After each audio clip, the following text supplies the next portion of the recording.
因若今日早起，新北市三重宝台一高架桥就塞车塞到变过，因为这透早受载钢骨的连接啊，后斗的钢骨向落落，喊破护栏了后落下骹的车路，两台轿车去互撼到，加载无人受伤。这警方初步调查，这个驾驶是无食酒，不过车顶载的回收万外公斤，佫绑无好势，是已经依法甲开发。目前这高架桥是先开放单向通车，不过若是要全面修理好势，恐惊就要2个月。上班的时阵，人车来来去去，为民者顶悬向有烟尘，钢筋涂招暗涂角，无警为顶悬落来，一路为桥顶大面积共向下骹的平面车道，场面是真危险。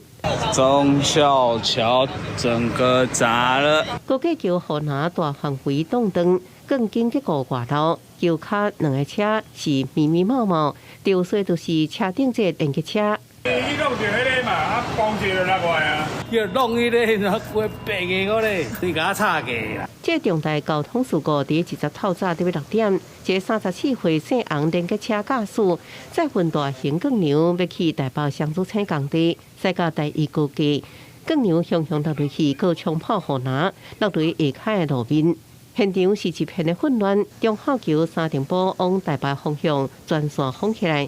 迄时阵上班尖峰时间，也互交通大拍干。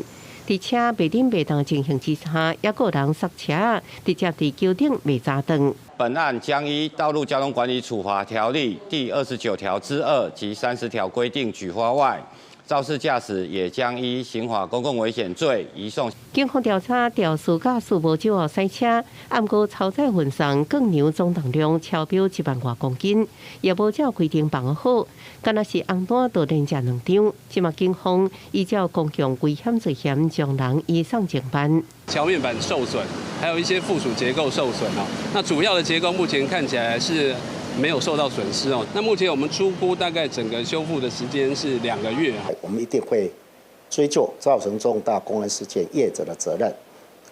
钢构梁为什么会掉下来？造成了破损，也造成地面下有2部轿车受到严重的伤害。